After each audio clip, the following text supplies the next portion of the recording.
Era sempre una domanda da parte di un telespettatore. Stavamo parlando tra l'altro di tassazioni che non sempre è piacevole ricevere, però sono dovute. Poi tra l'altro se non si pagano le tasse per tempo sono anche delle sanzioni pesantissime, vero notaio? Vediamo se riusciamo a recuperare il messaggio dalla regia, eccolo qua. Allora, se un notaio mi sbaglia un atto tanto da pregiudicarne la validità, ne risponde lui anche economicamente? Certo, certo. Ne risponde lui perché evidentemente noi abbiamo l'obbligo di fare gli atti nel modo regolare, quindi se facciamo degli errori siamo tenuti a rispondere di questi errori.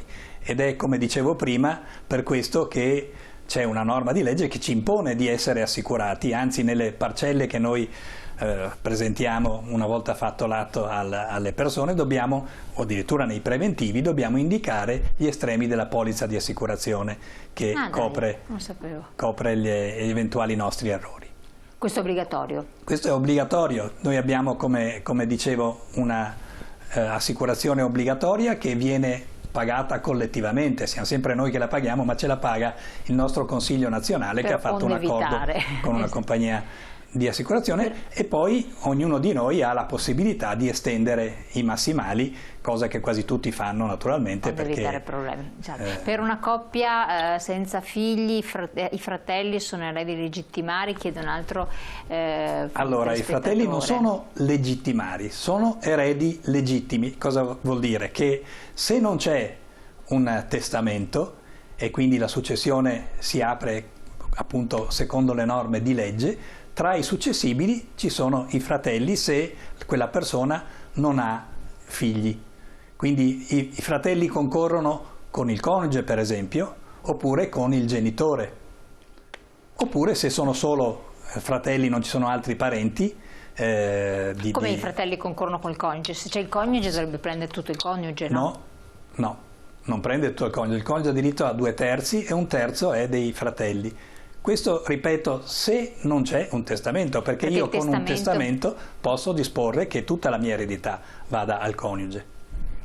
Ah, quindi in assenza di figli... È una delle cose che sono poco note e che è importante invece che sappiano quelle persone che non hanno figli. Chi non ha figli, quindi magari sposato, non vuole che il resto vada ai fratelli o altri meandri vari, deve disporre un testamento a favore del coniuge. Deve fare un testamento per disporre che tutto quanto vada alla moglie, altrimenti se non c'è un testamento la legge prevede che la moglie abbia i 2/3 dell'eredità, oltre particolarmente diciamo importante al diritto di abitare nella casa di residenza familiare, se per esempio era almeno per quota del defunto, 2/3, 1/3 invece va ai fratelli.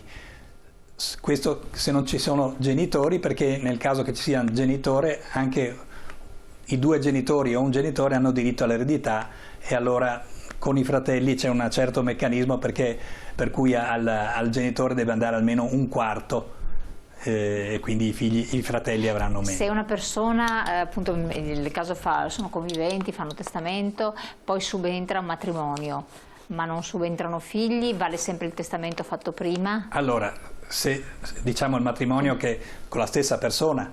Sì. Sì, assolutamente, assolutamente. Se invece il matrimonio con un'altra persona? Con un'altra persona invece diciamo che la legge, come dicevo prima, riserva quote di eredità a certe persone, tra cui il coniuge. Perché magari non ha pensato di annullare il testamento. Non ha pensato di annullare il testamento. Allora, ripeto, se si sposa con un'altra persona e ha fatto un testamento precedente, questa persona che è il coniuge, diciamo, che è stato sposato, può impugnare il testamento precedente se lede la sua quota di legittima, che in quel caso è la metà. Allora bisogna impugnarlo, quindi entra sempre in gioco il notaio.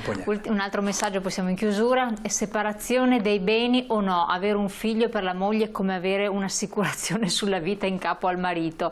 Salutate la casa e addios, se poi disoccupata mettetevi le cinture, cari mariti. E beh, di fatto c'è questo rischio, no? Sì, però come dicevo prima, il coniuge è uno tra i legittimari, quindi non può essere pretermesso Non può essere escluso, il coniuge non può essere escluso, questa è una cosa molto molto importante, chiaro. Anche se... come dicevo, ha sempre il diritto di poter abitare finché vive e di usare dei mobili finché vive, se si tratta di un bene di proprietà o in comproprietà anche del defunto. Ultimissima cosa, poi siamo in chiusura, non divorziati ma separati, si resta sempre coniugi? Allora, non divorziati ma separati si resta sempre coniugi e il coniuge ha tutti i diritti ereditari in quel caso. Chiarito questo, quindi grande attenzione. Sembrano piccole cose banali, però con tutto quello che sta succedendo purtroppo bisogna farci un pensiero in modo poi da evitare situazioni gravi che si possono verificare in un momento in cui magari uno vorrebbe starsene con le proprie cose, con i propri pensieri. Io la ringrazio, Presidente, sei stato qui con noi. Grazie, le auguro buon lavoro naturalmente, e a voi cari telespettatori grazie di averci seguito e aver mandato i messaggi. Potete naturalmente consultare il nostro sito per rivedere la puntata ed eventualmente chiamarci per porre delle domande o delle tematiche che sono anche di vostro interesse. Grazie molte, buon proseguimento.